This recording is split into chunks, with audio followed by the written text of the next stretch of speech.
I mean, I think, quite frankly, the fund managers don't want to work with the current tools available because each clearing broker will have, a portal, but that in itself has a login requirement. So they're having to use potentially, so let's say 4 clearing brokers, that's 4 different logins to 4 websites, and then an individual scenario run potentially for each fund, clearing broker and clearing house combination. And so you run it for a fund for 4 funds, then 4 clearing brokers and 4 CCPs. It goes 4, 8, 16, and it keeps building.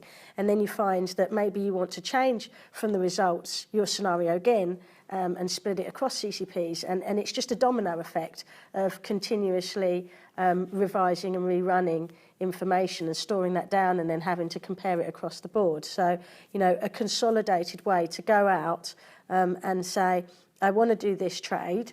Now, what impact does it have across my clearing brokers and across my CCPs, and not have to run that many iterations is efficient, and it's actually going to enthuse the fund managers to do it, because in the current models, there's potential of wanting ops to do it, but they can't in a real-time enough fashion.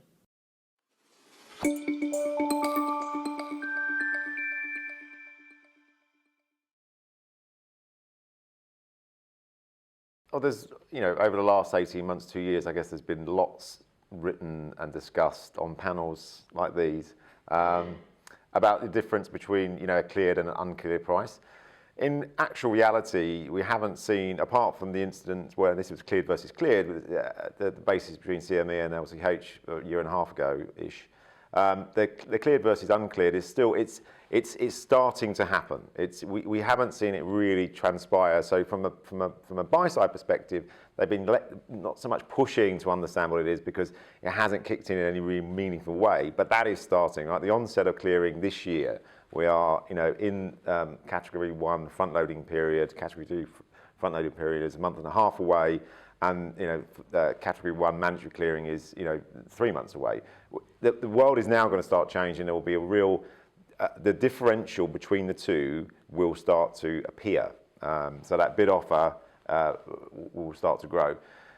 But the tools we've been discussing today allows, I guess, the buy side to have some view on that, to understand and reconcile where these differences will certainly maybe not be able to reconcile to 100% because they won't necessarily know the clearing broker or the executing broker's underlying curves, but they'll have a real feel, or at least be able to establish from a collateral perspective, identify the difference between the prices they're seeing for CCP versus CCP or cleared versus uncleared. So it's a very useful thing, and I think up until now it's been not so much something that's you've had to do, but going forward throughout this year, I think it's something that's going to be more and more useful for the buy side.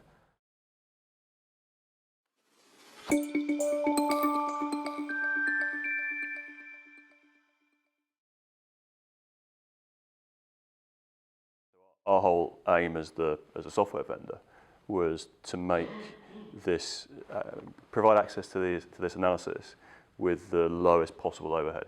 So we've taken advantage of a cloud-based deployment, and then very importantly, being able to take in data in formats that the firm is already using, be that CCP formats, be that FPML, to try and just make the overhead as low as possible. Because our experience is very much that while there's appetite for this analysis, the bar has to be very, very low in order to make that a reality in terms of people don't have discretionary time to be spending on these projects, and therefore need to be able to do this with minimum effort and minimum cost. Yeah, I can echo that in terms of our client base from a clear perspective. They are scrambling in some instances to have a provision to clear in place, having to deal with the IT build, infrastructure change, to acquire tools such as sort of margin calculators is a step beyond them.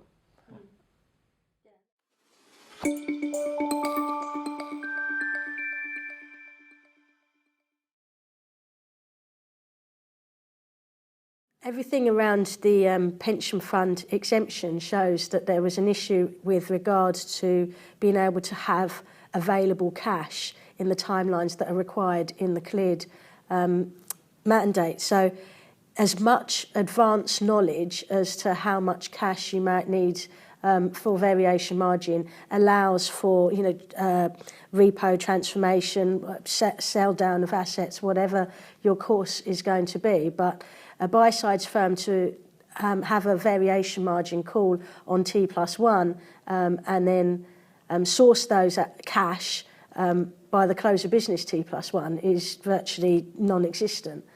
So realistically, a buy-side firm's turnaround for any kind of trading activity is 2 days. By the time they've put a trade in, got it out to the market and custodians, etc. So being able to plan 2 days in advance will significantly help their ability to obtain cash, but then also not only just to cash, the relevant securities in the right place in advance of the trade will prevent them having to have a reliance upon the bank's pre-funding, which from a buy-side's cost ratio, that the cost of the pre-funding fees are significant to them.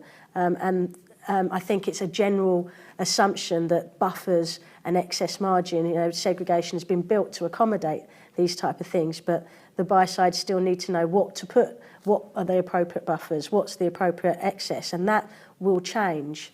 So having tools to consistently refresh those kind of levels and keep them up to market conditions will be very valuable in preventing additional costs.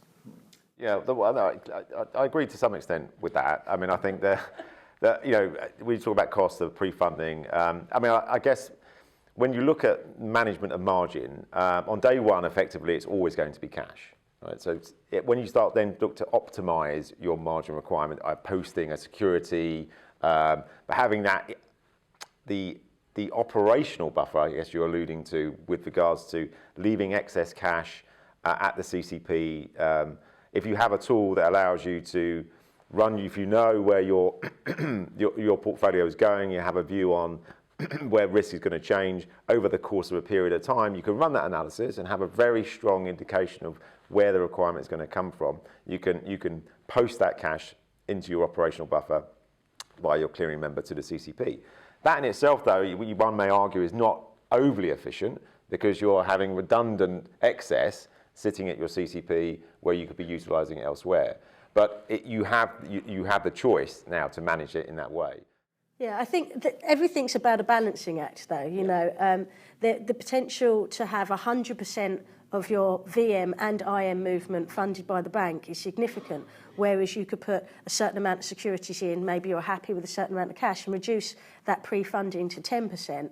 Even that's done its job to a certain extent. I don't think anybody's going to be in a situation truly where they can completely predict how the market's going to move and prevent any kind of funding given the timeframes. But I think even a 50% success rate would be better than 100. No, absolutely. I don't disagree.